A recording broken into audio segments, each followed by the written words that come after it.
ప్రతి మేలుని ఆయన కృపను బట్టి దేవునికి మహిమ కలుగని గాక. హల్లెలూయా. 2వ దినవృత్తాంతాలు 17వ అధ్యాయము 5వ వచనం చూద్దాం. కాబట్టి యెహోవా అతని చేత రాజ్యమును స్థిరపరచెను. యూదా వారందరూ యెహోషాపాతునకు పన్ను ఇచ్చుచుండిరి. అతనికి ఐశ్వర్యమును ఘనతయు మెండుగా కలిగెను. దేవుడికి స్తోత్రం. హల్లెలూయా. అందరినీ సిద్ధపరుస్తాడు. నీకు కావలసిన ప్రతిదాన్ని ఇవ్వడానికి, తేడానికి, నిన్ను పోషించడానికి, నిన్ను నడిపించడానికి, నీకు ఇవ్వడానికి, నీ కుటుంబానికి అవసరతలు తీర్చడానికి దేవాది దేవుడు మార్గం. ఈ రోజు నా దగ్గర ఏమీ లేదు, నేను ఒక జీరోగా నిలబడ్డాను, నాకు అస్సలు పరిస్థితులు అనుకూలించట్లేదు, నా జీవితానికి ఏది కూడా సరిపోవట్లేదని నువ్వు అనుకున్నప్పుడు ఆయన సరిపోయే దేవుడు. ఆయన అంటుడు సమస్తము నీకు స్థిరపరుస్తాడట. రాజ్యము సిద్ధపరచెను.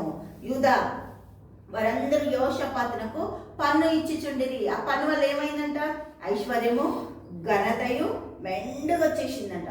మాకెవరు ఇస్తారు, మాకెవరు ఉన్నారు, మాకెవరు సాయం చేస్తారు, అసలు మా జీవితాలు ఏంటి అనుకొని ఆశ్చర్యపోతున్నారు. నీ జీవితానికి దేవుడు అద్భుతమైన ద్వారం తెరవబోతుంది. ఏమైనా చేయగలిగిన సమర్థుడు, సమస్తం తీసుకొచ్చి నీకు ఇవ్వగలుగుతాడు. ప్రతి విషయంలో ఆయనతో నువ్వు పొత్తు కూడినప్పుడు ప్రతి విషయాన్ని ఆయన చక్కగా వివరిస్తాడు. నీ జీవితానికి సరిపోయేదాన్ని అంతటిని కూడా, నీకు కావలసిన ప్రతిదాన్ని కూడా ఆయన సమకూర్చి దీవించే దేవుడు. హల్లెలూయా. 2వ దినవృత్తాంతాలు 17వ అధ్యాయము 12వ వచనం చూద్దాం.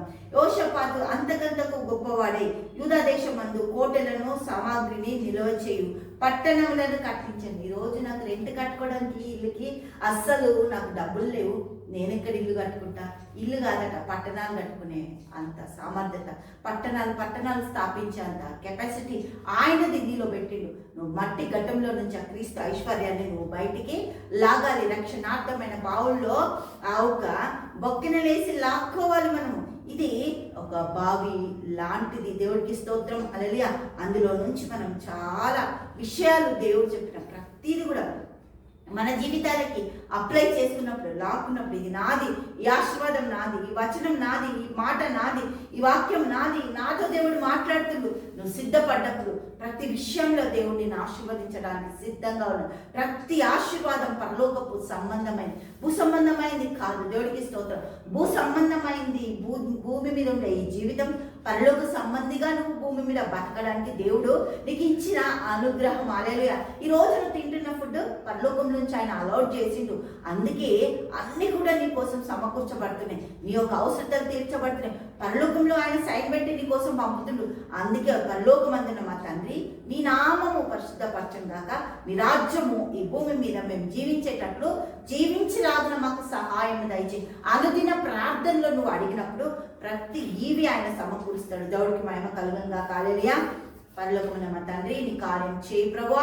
నీ బిడ్డలు అడుగుతున్నారు, వేచి ఉన్నారు. నీ దీవెనలు దయచేయి నాయన, నీ మహిమతో నిలబెట్టు నా తండ్రి, అద్భుతాలు దయచేయి.